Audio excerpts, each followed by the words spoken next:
Hello everyone, I'm Nanobar. Today we're going to talk about a hot topic, one that you've probably eaten the melon online, but might not have understood the melon's core of the controversy. These past few days, the folks on Reddit have suddenly revolted, saying they want to completely ban all X Twitter links. Even large sections like technology and sports with millions of users have joined in. Why, you ask?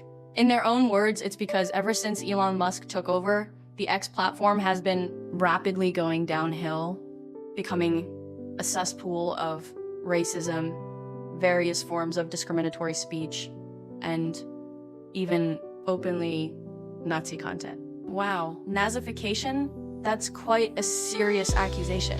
So the question is, what exactly is Musk trying to achieve with all these aggressive moves? First, is it absolute freedom or Musk's freedom? When Musk first bought X, what was his persona? An absolute free speech absolutist? The cornerstone of democracy, right? He believes the First Amendment in the US states that hate speech is not a crime and that people should counter it with more speech. So he considers the previous content moderation as censorship. As a result, he wielded a big axe, cutting 80% of the staff, including the most important trust and safety team. But did you think he was truly an absolutist? That would be too naive. Musk's freedom is a Schrödinger's freedom. If a research institution, like the CCDH, publishes a report saying that racist content is surging on his platform, then he'll see them in court. If a journalist dares to criticize him, he'll suspend their account. If it's a link from a competitor, such as Mastodon or Substack, sorry, he'll throttle its reach. What's most interesting? He's aggressively challenging New York State and the US, claiming their laws regulating hate speech are unconstitutional. Yet, on the other hand, he's blocked, inclined to comply with the demands of authoritarian regimes. If they ask him to delete a post, he does it immediately. This is a stark contrast to the backbone shown by Twitter's previous management. So, you see, Musk's freedom is essentially the freedom to protect his allies, including extremists, and the freedom to attack his critics, like journalists and researchers.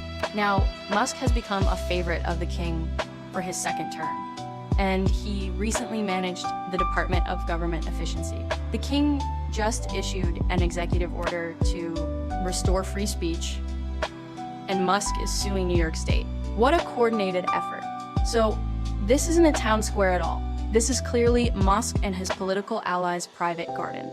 Second, Nazification is backed by data. So when the Reddit users say it's a cesspool, are they exaggerating, or is there solid evidence? Let's look at the data. The Center for Countering Digital Hate, which is the organization Musk sued, conducted a study in 2025.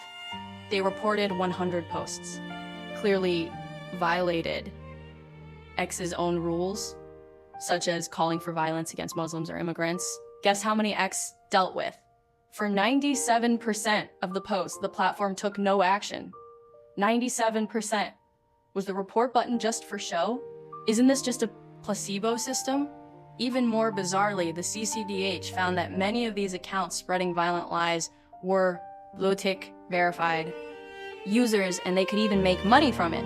This is no longer just inadequate moderation.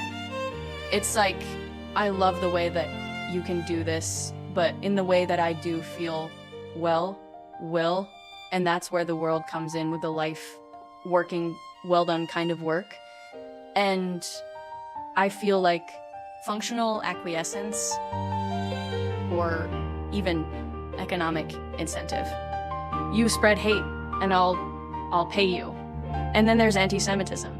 After the incident at the Manchester synagogue, anti-Semitic rhetoric flooded the platform. After Charlie Kirk's assassination attempt, various Jewish puppet master conspiracy theories garnered 139 million views. The result? Not a single post was labeled with X's own community notes to debunk it. And for the LGBTQ+ community, GLAAD's 2025 report gave X an F for its protection of LGBTQ users. Third, algorithms. bots, and sugar daddies. If Musk's policies provided a birth certificate for extreme speech, then X's algorithm is a super amplifier. X's For You algorithm is very simple. It promotes whoever has the highest engagement, meaning likes and replies. And academic research has long proven that what content gets the highest engagement? Of course, it's the most extreme and anger-inducing content. The University of California, Berkeley conducted a study published in PLOS One. After Musk's acquisition, the total weekly volume of posts containing hate words, such as racial slurs and homophobia, increased by 50% compared to before. Most importantly, the weekly like rate for hateful content surged by 70%, while the like rate for ordinary posts only increased by 4%. Musk used to say, freedom of speech, not freedom of reach, meaning, you can say it, but I won't help you spread it. This 70% increase in likes completely shattered that slogan, didn't it? And that's not all. One of Musk's reasons for acquiring X was his vow to defeat spam bots. Did he succeed? The PLOS One study reported that after the acquisition, no reduction in fake account activity on X was observed, and it may even have increased. These bots aren't just posting small ads, they are highly politicized.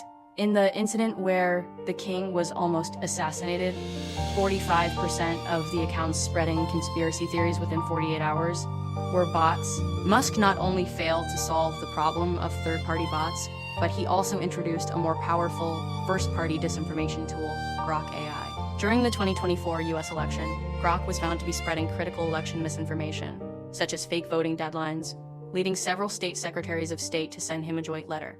When the platform owner himself becomes one of the sources of disinformation, bots and algorithms complete a perfect loop. With this combination of moves, what about the sugar daddies, the advertisers? They want brand safety. With all this Nazi talk and bots, would I be crazy to put my ads there? Kantar research shows that only 4% of marketers have confidence in X's brand safety, while Google has 39%. One of the world's largest advertising groups, IPG, directly warned clients that the X platform has too much misinformation and poses huge risks. The result is a free fall in advertising revenue. Total revenue plummeted by 13.7% in 2024 and continued to fall in Q2 2025. The CEO Musk specifically poached from NBC to save advertising. Sister Linda also left after a year. I wasn't brought in to be CEO, I was just here to clean up Musk's messes, but he's making them too fast for me to keep up. Fourth, the clash of two echo chambers. Finally, let's look at the counter-attack from Musk's fans. They say, isn't this just the left-wing echo chamber on Reddit complaining? That statement, well, he's actually half right. Research shows that Reddit is indeed a left-wing echo chamber, with 99.1% of the top 100 political posts leaning left. However, Musk's actions have successfully turned X into a right-wing echo chamber. X is attracting more right-leaning people and has been called the supercharged homepage for the global right by The Guardian. The most divisive data comes from the Pew Research Center. 53% of Republican X users believe X is beneficial to American democracy. 53% of Democratic X users believe X is harmful to American democracy. 56% of Republican users feel the platform is impartial. 55% of Democratic users feel the platform favors conservatives. See, on the same app, two groups of people see two completely different realities. Now, let's go back to the original question. Has X been Nazified? The accusation of Nazification, while inflammatory in its wording, is not unfounded. It is actually an inevitable symptom of X's complete failure in platform governance and its ideological capture. Musk's absolutist ideology led to the disbandment of the safety team. Without a safety team, there's no moderation, and algorithms and bots begin to amplify hatred and hostility because this can lead to a 70% increase in engagement. This amplified hatred and hostility created a toxic environment, scaring away advertisers and moderate users. As moderate users and advertisers leave, the remaining users become increasingly polarized, eventually splitting into two realities. So when that left-wing echo chamber on Reddit looks at the right-wing echo chamber that is the X platform, what they see is a platform filled with quantifiable, unmoderated, 97% unaddressed, and anti-Semitic content, with 139 million views. The platform's decline to its current state is not an accident, but a direct result of Musk's own policies and algorithm design. So that concludes this video. I'm Nanobar, and I'll see you next time.